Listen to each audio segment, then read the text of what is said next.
Assalamualaikum warahmatullahi wabarakatuh. Kali ini kita akan membahas tryout TPA ke-10. Ini ada bacaan yang cukup panjang ya. Maka langsung saja ke pertanyaannya. Kalau kita baca nanti akan menghabiskan waktu nih. Langsung ke pertanyaan nomor 1. Berdasarkan paragraf 1, mana simpulan di bawah ini yang tidak benar? Oke, ini paragraf 1 dibaca. Peringatan tentang bahaya merokok sudah diatur dalam Peraturan Pemerintah Nomor 109 Tahun 2012 tentang pengamanan bahan yang mengandung zat aditif berupa produk tembakau bagi kesehatan yang kemudian aturan pelaksananya dikeluarkan dalam Peraturan Menteri Kesehatan Nomor 28 Tahun 2013 tentang pencantuman peringatan kesehatan dan informasi kesehatan pada kemasan produk tembakau. Dalam aturan tersebut ada 5 gambar yang dipakai dalam tiap bungkus rokok, yaitu kanker mulut, kanker paru, bronkitis akut, kanker tenggorokan, merokok membahayakan anak, serta gambar tengkorak. Tujuannya untuk membuat perokok sadar akan bahaya yang mengancam. Meski demikian, gambar tersebut ternyata tidak memberikan dampak bagi perokok. Bahkan kini pemerintah dihadapkan pada kenyataan bahwa terjadi peningkatan jumlah perokok usia remaja. Itu adalah paragraf pertama. Maka yang tidak tepat adalah yang A, dibuatnya PP agar harga rokok makin murah. Susun ini tidak tepat ya, kalau makin murah tentu perokoknya akan semakin banyak. Oke, yang A yang tidak tepat.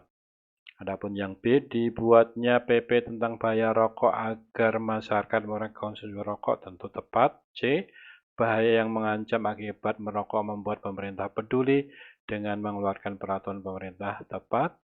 Yang D, kenaikan pengguna smartphone dari tahun 2012 sampai 2018 sekitar 10%. Tidak ada kaitannya di sini. Kemudian yang E, dipakainya gambar beberapa penyakit akibat rokok pada bungkusnya diharapkan dapat mengurangi tingkat konsumsi rokok. Jadi yang tidak tepat adalah yang A. Berikutnya nomor 2, berdasarkan bacaan, simpulan dari paragraf 2 adalah titik-titik. Ini paragraf 2, dibaca dulu. Namun, perkotaan maupun pedesaan terjadi penurunan kontribusi kemiskinan rokok pada periode September 2017 masing-masing sebesar 15% dan 7%. Kemungkinan terbesar adalah adanya vape yang disebut-sebut sebagai alternatif pengganti rokok yang mulai populer di masyarakat perkotaan. Walaupun sudah mengalami penurunan, bukan berarti masalah selesai. Upaya pemerintah untuk menekan tingkat konsumsi rokok dinilai belum membuahkan hasil. Rendahnya harga rokok dan praktek penjualan rokok eceran diduga menjadi penyebab tingginya konsumsi rokok di Indonesia. Oke, berarti yang A, terjadi peningkatan konsumsi rokok di perkotaan maupun di pedesaan, bukan kesimpulannya. Kemudian yang B, vape adalah pengganti rokok yang mulai populer di masyarakat. Ini tadi terutama ini ya, ini adanya vape pengganti rokok yang mulai populer di masyarakat. Itu adalah simpulan dari paragraf kedua. Berikutnya nomor 3, berdasarkan paragraf 2, mana simpulan di bawah ini yang paling mungkin tidak benar. Tadi paragraf 2 sudah dibaca ya tentang vape. Yang tidak benar adalah yang A, di perkotaan terjadi kenaikan kontribusi kemiskinan akibat rokok. Salah ya, di sini justru disebutkan adalah penurunan ya. Ini ada penurunan, bukan kenaikan. Di sini justru ada penurunan. Jadi yang A ini adalah simpulan yang paling tidak benar ya, yang mungkin paling tidak benar, yang A. Nomor 4, mana pernyataan di bawah ini yang tidak mendukung kalimat bercetak tebal pada paragraf kedua. Pada paragraf kedua yang dicetak tebal ini, kemungkinan terbesar adalah adanya vape yang disebut-sebut sebagai alternatif pengganti rokok yang mulai populer di perkotaan.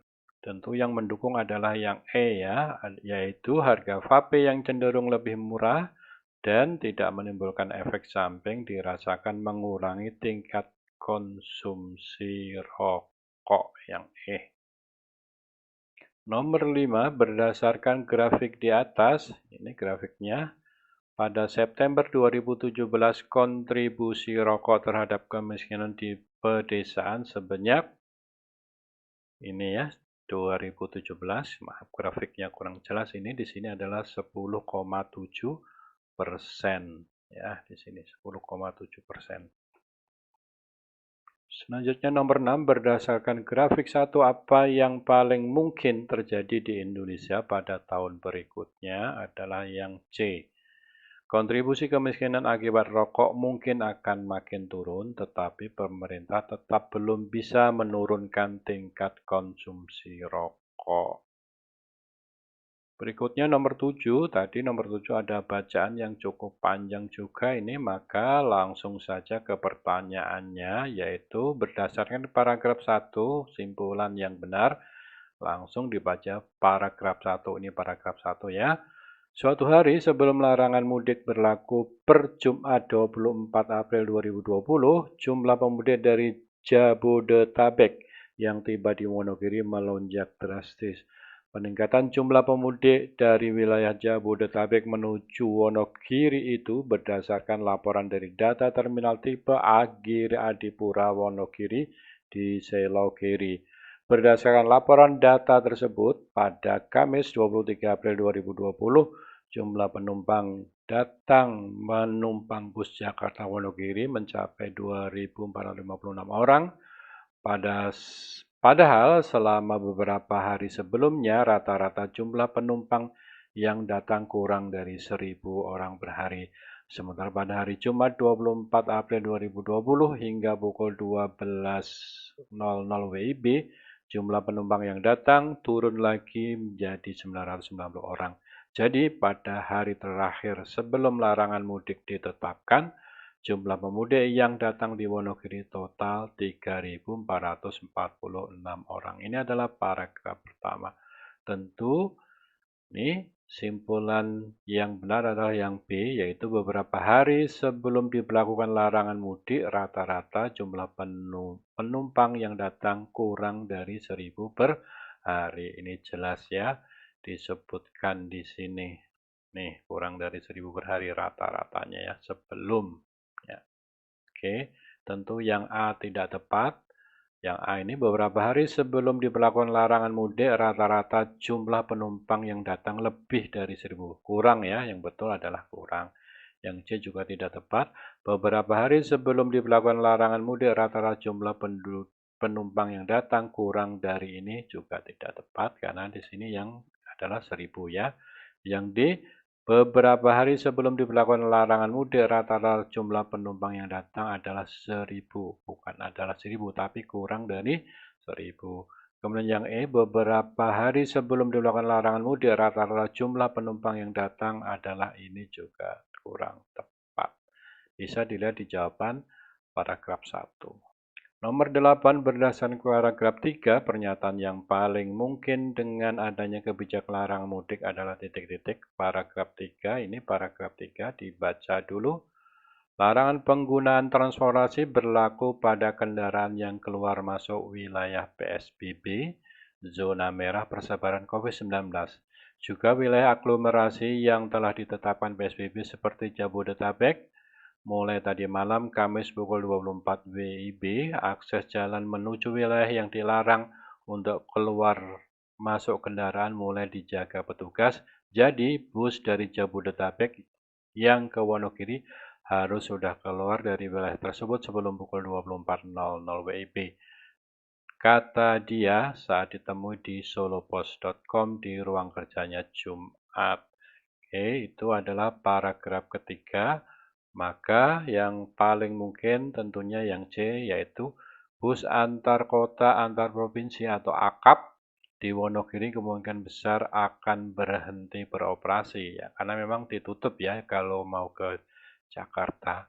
Yang A kurang tepat, bus antar kota dalam provinsi AKDP di Wonogiri kemungkinan besar akan berhenti operasi. Tidak berkaitan dengan paragraf 3 ini karena ini menceritakan PSBB lintas ini ya, lintas provinsi ya. Lintas provinsi. Jadi yang dalam kota tidak berkaitan. Jumlah pemudik turun drastis tidak ada kait disebutkan di situ. Jumlah pemudik meningkat tidak disebutkan. Kemudian bus antar kota antar provinsi di Wonogiri kemungkinan besar akan tetap beroperasi. Tidak. Yang tepat adalah yang C. Kemungkinan besar akan berhenti beroperasi karena dilarang masuk ke zona merah.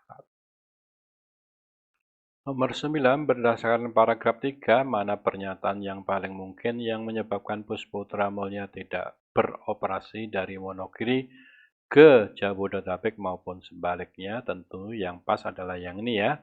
Yang D, yaitu akses jalan menuju Jabodetabek ditutup total.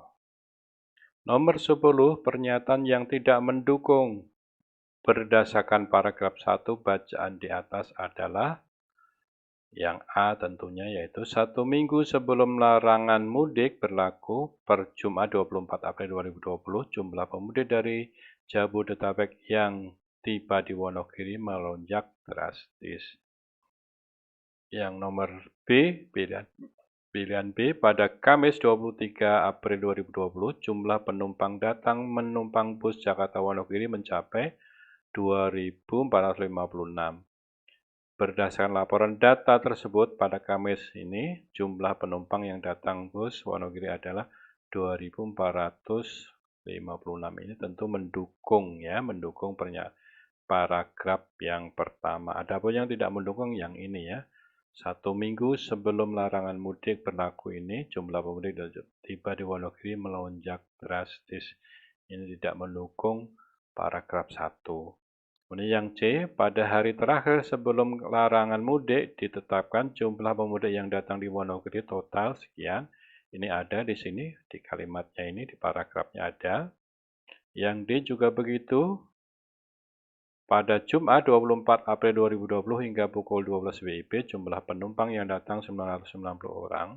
Ini ada di sini ya, kalimatnya ini di paragrafnya. Yaitu sementara pada hari Jumat, hingga pukul 12 WIB jumlah penumpang yang datang turun lagi yaitu 990. Ini ada ya. Demikian juga yang E, ini ada pada kalimat paragraf 1. Nomor 11, berdasarkan tabel di atas, kapan penumpang yang datang jumlahnya paling sedikit? Ya ini tinggal dilihat aja di sini ya. 20 April itu 870, 21, 500, ada di tabel di sini. Tentu di antara ini semua yang paling sedikit yang datang ya, yang datang adalah ya ini 576. Karena yang ditanya adalah yang jumlah penumpang yang datang, berarti yang ini ya, yang kedatangan bukan keberangkatan. Adalah tanggal 21 April. Selanjutnya nomor 12, jika tabel di atas memiliki pola yang sama dengan 5 hari setelah, maka pernyataan mana yang benar? Yang A, jumlah bus yang datang lebih sedikit dibanding jumlah bus yang berangkat. Bus yang datang kan parah 55, bus yang berangkat justru lebih sedikit ya, 246. Salah ya, bus yang datang bukan lebih sedikit tapi lebih banyak. Oke, yang B, jumlah penumpang yang datang lebih banyak dibanding jumlah penumpang yang berangkat. Benar ya. Yang datang kan segini, yang berangkat segini. Oke, tentu yang benar adalah yang B.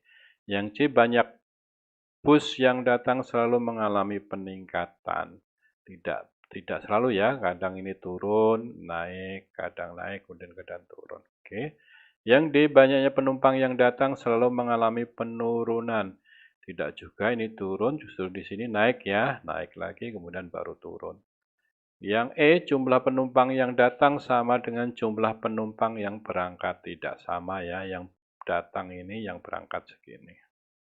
Berikutnya nomor 13, jika A berarti ditambah, B berarti dikurang, C berarti dibagi, D berarti dikali, maka 18A, 12C, dan seterusnya ini adalah 17. Oke, ini ya. Oke, pertama A tadi kan ditambah ya, A ditambah. Kemudian C ini adalah dibagi. kemudian D ini dikali, B dikurang. Berarti tentunya ini ada tambah, ada kali, ada kurang, ada bagi. Tentu ini derajatnya yang lebih tinggi ya dibanding yang tambah. Berarti ini dikerjakan dulu 12 dibagi 6, 2 kali 2, 4. Nah, begitu. Ya, 12 bagi 6 adalah 2. 2 kali 2, 4 ya. 2 kali 2, 4 berarti 18 ditambah 4, 22. 22 dikurang 5 adalah 17. Begitu urutan pengerjaannya. Selanjutnya nomor 14, perhatikan tabel ini. Ini ada tanda tanya yang ditanyakan. Isian yang tepat untuk melengkapi tabel di atas adalah titik-titik. Perhatikan ini. 27A, 27A-nya kan 3 pangkat 3. Kemudian tentunya ini juga di sini adalah 2, 2 pangkat 3, jadi 8 ya. Kemudian 64 ini adalah 4 pangkat 3 juga. Kemudian yang bawahnya ini 9C, 9-nya itu 3 pangkat 2. Tentu di sini 2 pangkat 2, 4A, ini pas ya. Kemudian yang ini 4 pangkat 2, 16, nih pas 16. Berarti di sini adalah 8. Namun 8-nya apa? Ya tentunya A sudah, B sudah, tentunya di sini tinggal C, yaitu 8C. Nomor 15, jika corner dikodekan dengan ini, maka sentral akan dikodekan dengan titik-titik. Jawaban yang B, kita buat dulu nih abjadnya ini diberi nomor 1 sampai 26. Kemudian corner nih C itu kan 3, O adalah 15, dilihat dari sini ya. N adalah 14, E adalah 5, R adalah 18 dari sini tadi nomornya. Kemudian ini ternyata dikodekan ini tadi kan corner jadi ini. ITVGGS, I adalah 9, T adalah 20, dan seterusnya ini. S adalah 19. Ternyata 3 tambah 6 adalah 9, 15 tambah 5 adalah 20, 18 tambah 4 adalah 22, demikian seterusnya. Ternyata ini dari sini polanya ya, 1, 2, 3, 4, 5, 6. Nah, tentu dengan cara yang sama, sentral kan kode nomornya ini ya. Nih, kemudian tentu dari sini, 1, 2, 3, 4, 5, 6, 7 ya. Kemudian ditambah 3 tambah 7, 10, 5 tambah 6, 11, dan seterusnya. Setelah itu 10 itu dicari, 10 kan J kan. Nah, ini J, 11K, dan seterusnya. Berarti ini jawabnya. Berikutnya 16, perhatikan data bahasa berikut. Ini sama dengan ini sama dengan ini sama dengan ini. Oke, berdasarkan data di atas, maka kata yang tepat untuk mengatakan ini adalah titik-titik. Oke, anggap ini 1, 2, 3 ya, 1, 2, 3. 1 dan 2 yang sama ini kan ruas kiri ini ya, yang warna biru ini, Tingo ini. Yang sebelah kanan yang sama adalah flower. Berarti kesimpulannya Tingo sama dengan flower. Kemudian 1 dan 3. 1 dan 3 yang sama ini SCO, yang sana yang sama adalah ten. Berarti SCO sama dengan ten kesimpulannya. Oke, berikutnya sudah 1, 2, sudah 1, 3, kemudian terakhir 2, 3. 2, 3 yang sama adalah MST dan sweet. Berarti MST sama dengan sweet. Maka kesimpulannya ini ya, 1, 2, 3. Maka kesimpulannya untuk frekuensi. Ya, frekuensi adalah rho ya. Ini dilihat dari sini tadi nih. Nah, ini yang ada frekuensi. Kan sudah Tingo sama dengan flower. Tingo dengan flower sudah. Kemudian berikutnya MST dengan sweet, MST dengan sweet ya, berarti yang belum diwarnai ya tinggal ini REO dan fragment. Berarti fragment ini pasangannya adalah RHO. Begitu. Terima kasih. Wassalamualaikum warahmatullahi wabarakatuh.